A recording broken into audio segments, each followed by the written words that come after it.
I posted this below stating that economic reality will eventually set in and the stock market's going to correct. Many people say, yeah, that's obvious, but when is it going to take place is the bigger question. I'm here to tell you that having a plan for when something occurs is much more important than knowing when something might take place. Think of the game of chess. If you know specifically when your opponent is going to move a pawn or a rook, that's not going to help you determine all the other moving pieces leading up to that point. In order to succeed at chess, you need to be one step ahead of the game. And to be one step ahead of the game in the stock market, you always need a plan first.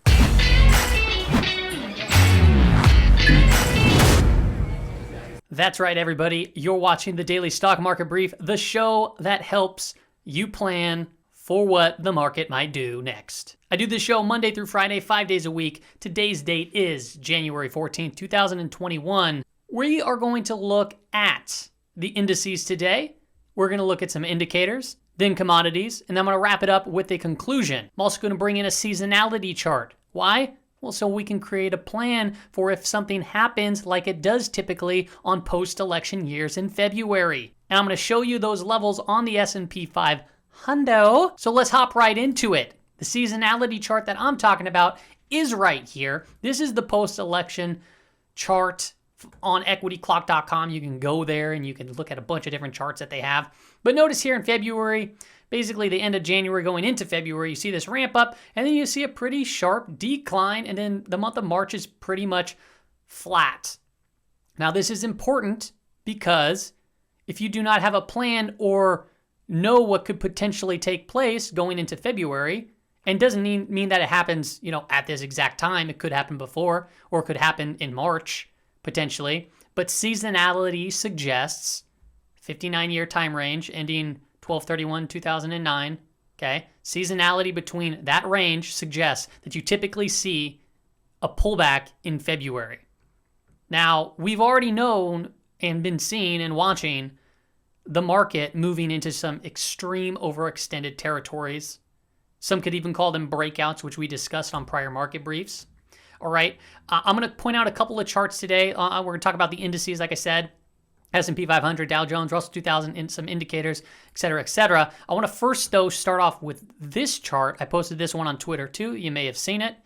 What I want to call out here, this is the weekly time frame. This is the bank index, the KBW. This is like the largest 24 institutions in America, right, in the United States. So it's important to look at because notice this huge run-up that we've been doing since the March bottom, and we're coming into this red zone. I just called it a red zone just because I made it a red box. It's an area of resistance. I used to call this the bear's camp. Still can. It's the bear's camp. But notice the last time, this is all-time highs, by the way, here.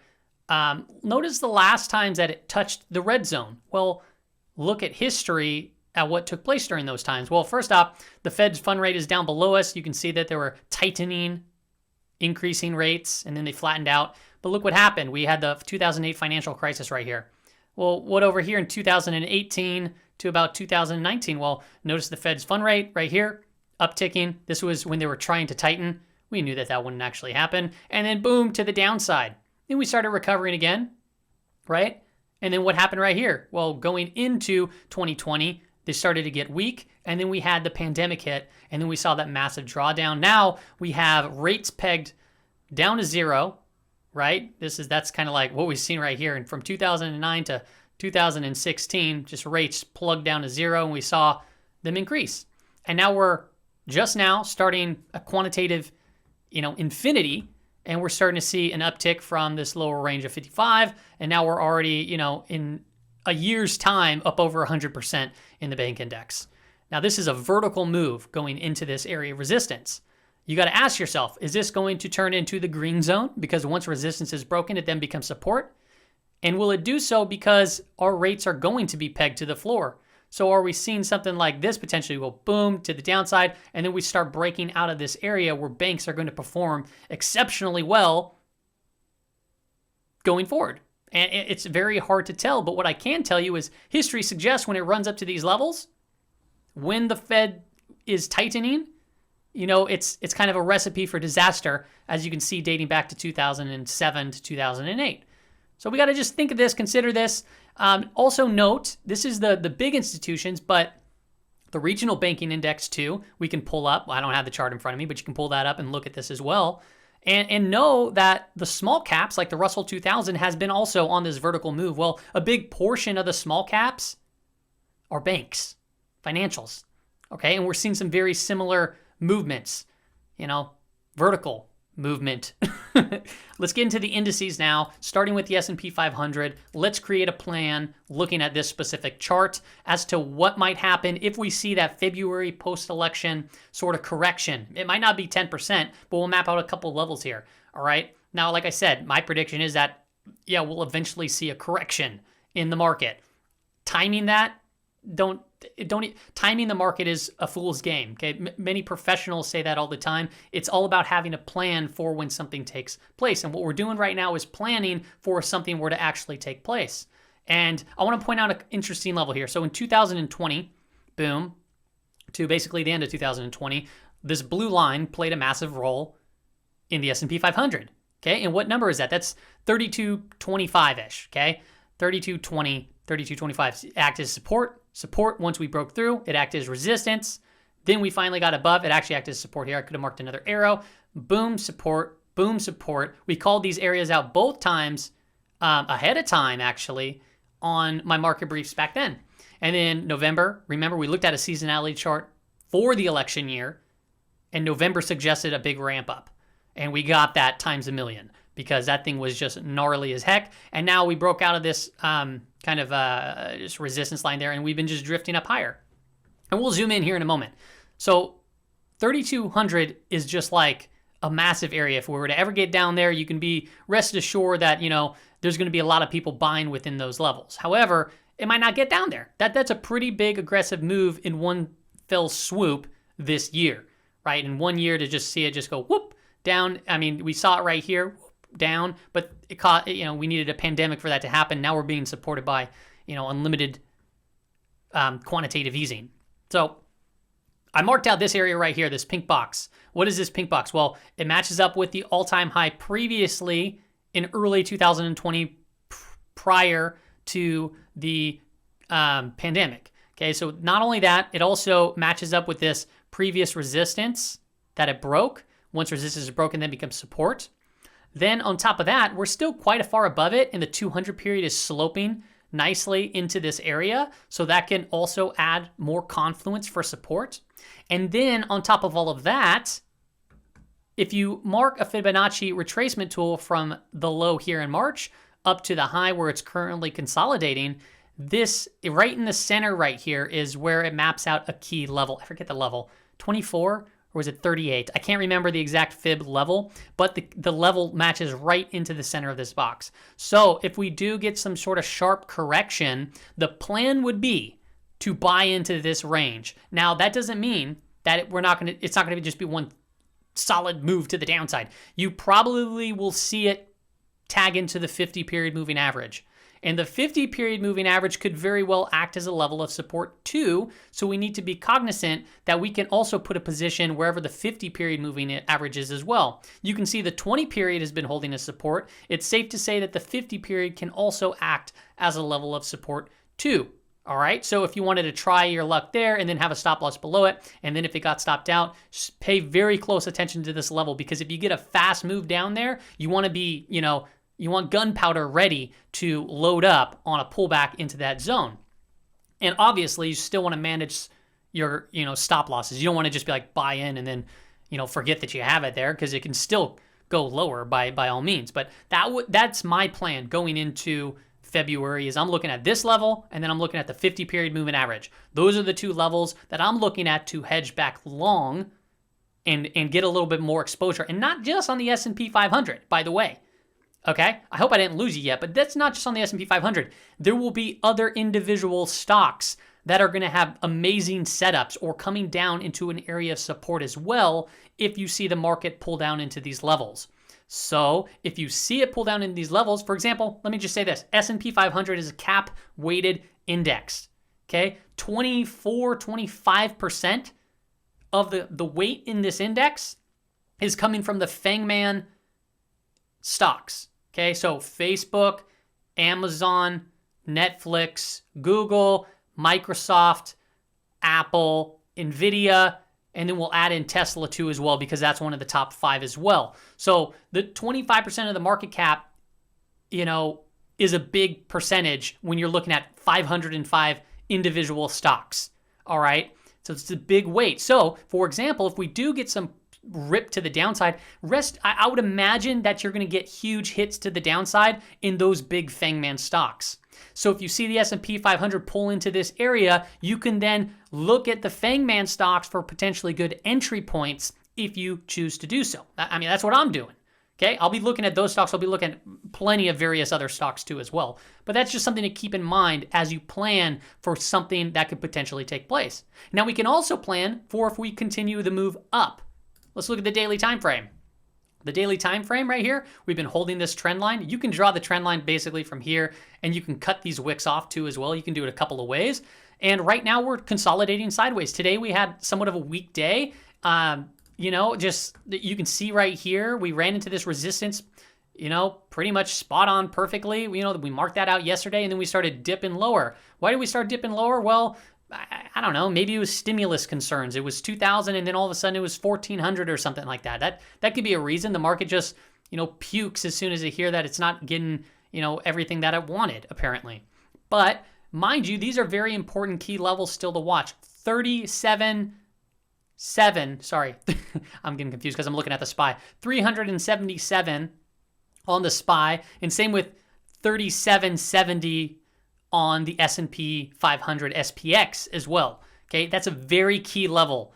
All right, on the futures market, or in the futures, the S&P 500, this 3770 level, you can see it resistance, bounce, but you can also see right here also act as resistance. So it's a very key level that a lot of people are watching out for. So if we get a pullback into that, we might have a lot of buyers step up. If it starts cracking below that, we have the 200 period, and we also have this open gap right here that could potentially get filled as well.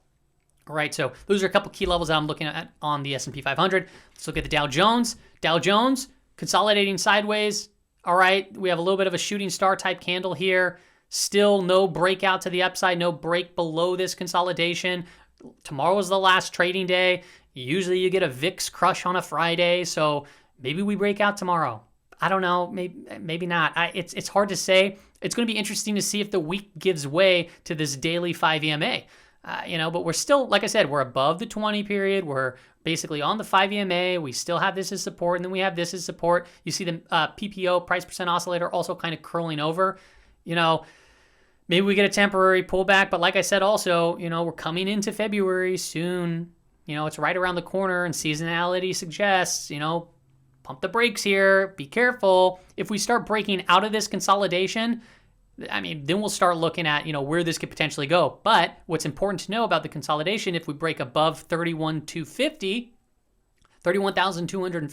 is you'll see also individual stocks ready to make big moves. And even if you have a down market for the day, like we saw in the S&P 500 and the Dow Jones, that doesn't mean that you can't find opportunities. Yesterday's market brief, we talked about 3 different stocks in the trading ideas section, which I'm not doing today. I will be bringing it back here and there, or make potentially a different series. I don't know. I'm thinking, okay? I'm just thinking. All right. But we marked out CNK, which is Cinemark, and right out of the gate, it opened up, and then we ran 9%. And then also CPE, which is an petroleum or energy company, Callum, I think it's called. Don't quote me on that. But that thing ran 8%.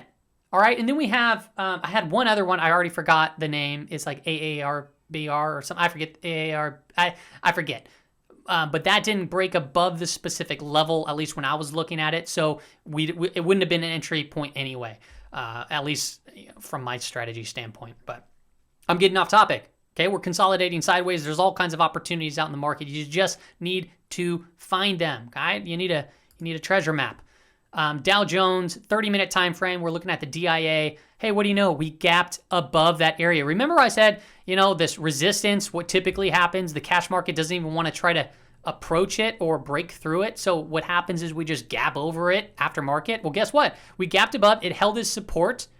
Stimulus news came out and is puked out. Blech, just fell down, right? So now this is back to resistance, and this is still support. That's what we're going into tomorrow. That's what we're gonna keep an eye on. 309, for support, 311.50 or 312 you can call it. I think that's what we even said yesterday. You just call it whatever, just that zone. It's never a specific number. It's always a zone. So if you need to be specific, like 308.52, like, yeah, you can do that. But, just be prepared for it to act like a spider web, okay? It's typically a zone. All right. And if it starts breaking through that area of support, it could become resistance. So we might see potentially coming into the 200 period moving average, which is right around 307. But remember, this is 30-minute time frame. So every 30 minutes that pass, this moves up higher and higher. So just track that. Russell 2000 on the daily time frame, all-time high. What do you know? Nothing new there. Super frothy RSI. This was the bullish crossover. It's upticking a little bit. Still a negative divergence there. Still negative divergence there. Like I said before on yesterday's brief, I'd say I'm not looking to go long at these specific levels by any means. What I do want to look for and plan for is pullbacks. And pullbacks could be 190, could be a very sharp, aggressive pullback. That would be the lower Bollinger Band and this previous resistance and support here, right basically past the 20-period moving average and this gap. So if you pull back into 190, I would say that could be a good area to pull back, start buying into. But as of right now, there's more risk to go long than there is reward from a technical standpoint. All right, 30-minute time frame on the IWM. What do you know? We couldn't test this on the cash market level, this resistance, so we gapped above it. Right, we were at support and we just cleared basically all the way over and through. We ramped up higher and then started kind of curling just a little bit at the end of the day, the last hour. So if we start pulling back tomorrow, we have this blue line in confluence with this breakout, which is right around 211.50, and then we have this gap. So if we start pulling down, this whole zone right here could be a good buy opportunity, 209 to 211. If we start breaking through that, I'd start, like I said, keep an eye on the 200 period moving average as that continues to slope up. So the IWM just has all kinds of support and buyers, as soon as it pulls back as of right now. Let's look at some stock market indicators. Going to go over a few of them. Keep the show going here. VIX still within this channel. A little bit of an update today, 4.68%. Is it just getting ready to get crushed tomorrow? I don't know, but it'll be, hesitation at 25 flat. And then we have support at right around 20 and some change, 20, 30, let's call it 20, 30, yeah. So I still think we're going to be kind of within that zone. If we get any sharp spike, then just pay attention to those levels because the market can revert if the VIX hits one of those key levels. This is pretty crazy. This is the new high, new low index, the null for the NASDAQ. I'm looking on a weekly time frame. You could do this on a daily, but I did weekly just so it can show history right here. Look how high it is. Historic levels over here. We're looking back to the 80s. Extremely bullish, right? As the market continues to make new highs. Mind you, when we hit huge spikes to the downside, it could resemble, an overextended move to the downside, which would mean a good buying opportunity. Maybe this is a flip. Maybe when we get overextended to the upside in a very sharp spike, it might represent a good short opportunity. Okay, you got to look at the NASDAQ. It's big on tech. It's big on semis. And then kind of just, work around that. This is just one of the many indicators. But I just wanted to call this out because that's just so extreme high as of right now. So clearly you can see that. Now the week's not over. We have one more day, so I'm not too sure where this is going to finish. But regardless or not, just looking back throughout history, it's dang high. You know what I'm saying? Let's look at breadth. Oh my gosh, we had an uptick in breadth, 15.58. Actually, it's kind of impressive to see the breadth uptick like this when you saw, it's still low. It's still a low breadth, and we're still at a negative divergence. We'll call it as we see it. Just keep an eye on this negative divergence. Maybe we might get a spike in either way, but as I see it right now, the breadth is still just pathetic. However, the NIM exposure index is back up above 100, which means that's max doubt plus. It can go higher, but this means that asset managers are just bullish to the extremes, and because it's above 100, they're using leverage, on these extremes, so everything is good in the market, right? The right X right below it, you can see the lower it goes on this reading means they're just more and more bullish.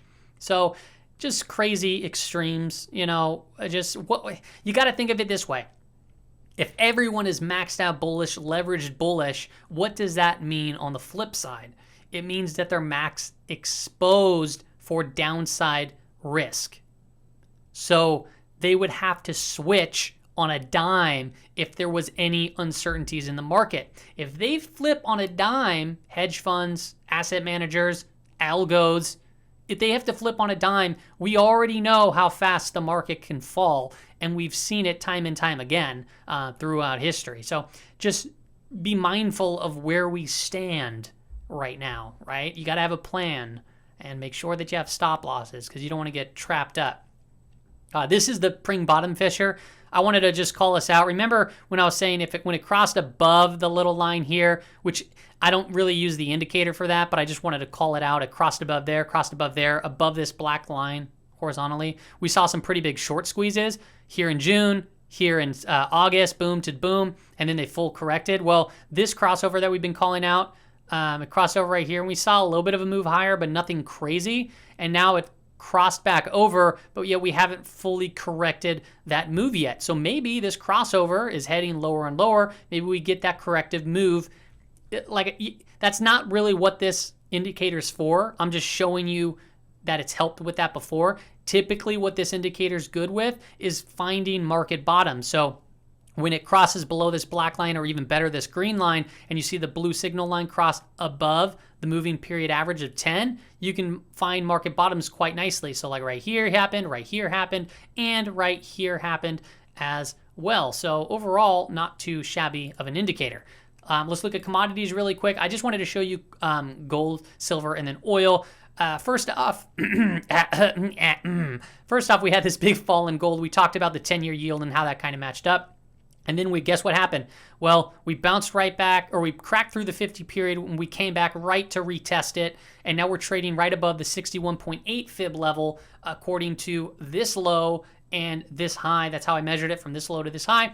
So we're between the 61.8, which is a key fib level. So if we start cracking below that, I don't see why we can't just retest back to here, this lower level. And I mean, this, you can call that a bear flag. So, it's not looking that great, especially since August for gold, which I like because it allows us for more opportunities to potentially come.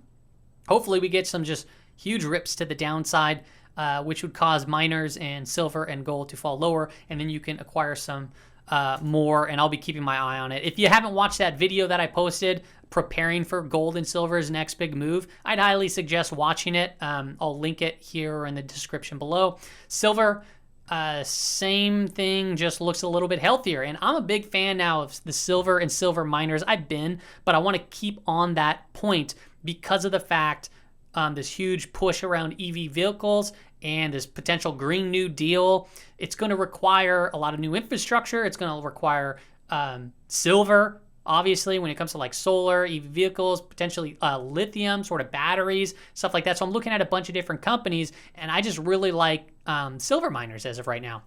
So yeah, we had this big drawdown. Guess where we bounced? 61.8 perfectly, and we're coming back up here, and we closed on the 38.2 level. Above the 50, it's looking better. Today's day, was decent, but we just got to monitor these key levels. And just look at August. Since August, right, we're still struggling to break out from that level. So we're putting in lower highs for the most part. WTIC, crude oil. All right, I posted, actually I'll show the chart here in a moment, but crude oil up. This is the weekly chart, up 2.5% for the week. We broke above this level of resistance. Okay, it was once support, cracked through. It acted as resistance. We broke through it. Now we're sitting at the 200 period moving average. Are we going to continue to move higher? Well, I pointed out this monthly chart on my Twitter quite some time ago, and I'll just keep an eye on this. I didn't think it was going to move this quick, but what I did say was, hey, if we close above, and I forget exactly when I posted it, we had the bullish crossover there, bullish crossover here, and we're looking at this basically resistance, and then it acts as support, and then we came up to this resistance, and then the same thing here on the bullish crossover. What I was saying was previously, I don't know if it was October, November, or even December, Can't remember. But I said if we hold above this blue line, that should act as a level of support. It was resistance for months, and now it should act as support. And if we get above that on a bullish crossover, there'd be no reason if the RSI starts trading back above 50 that we couldn't hit in the 70 to 75 target range within 2021 to 2022. It would just make sense to me. Maybe it might be a little bit longer, but I mean, if just looking at this, it took around that range. But it was due for a big move. And you can see that in energy. Energy's performance is very strong right now, which makes sense. What doesn't make sense to me is transport's doing so good while oil is rising so rapidly. So that's something that I'm going to have to kind of keep an eye on. There's typically a negative correlation between the two. So things are a little out of whack when you see oil. Now, that could be because it's relatively low still. So that could be why. Maybe that, I'm just taking a stab at that, I guess. It's still relatively low, but maybe up in this range, then we're going to start seeing pressure on those transports. All right. That's all I got for you on today's show. Just to kind of wrap my thoughts around everything and touch back on the intro of this video is to have a plan. Stop trying to time the markets. If you have a plan, you don't need to time a market. You don't. You can literally set up a strategy that has good risk versus reward odds, and then you start putting that to work. Just because you know something's going to happen doesn't mean you know what to do with that information. Somebody else said, nope, I highly disagree with you because of blah, blah, blah, blah, blah. I'm like, okay, fine. But a lot of people know that they're going to wake up tomorrow and have a breath. But that doesn't mean that they know, because just because they know that doesn't mean that they're going to take advantage of the day, okay, and do something big. It doesn't. All right. So just like if you know the stock market's going to crash, doesn't mean you know exactly what to do with that information. Maybe if you buy a put, maybe you're buying a put at the exact wrong time where implied volatility is going to completely blow up that trade. I always see that in the options market. Mind you, coming into earnings week, people think that you're going to have this stock just explode. And people, it's called a blowfish effect. I learned this quite some time ago, but you buy into these options, but everyone else is doing so, and the implied volatility completely blows up on you, which just wrecks the trade, even if the stock goes up. And a lot of people don't catch that, okay? Just because you might know exactly what's going to happen, doesn't mean that you have the information necessary to make a strategy and plan. That's why a strategy and a plan is much more important than market timing. And many people already said, I'm rambling on now. I'm rambling. Many people have said, let me finish my thought, that timing the market is a fool's game. Shada-da, shada-ding, shada-boom, shakaku, la-ka-la. Goodbye.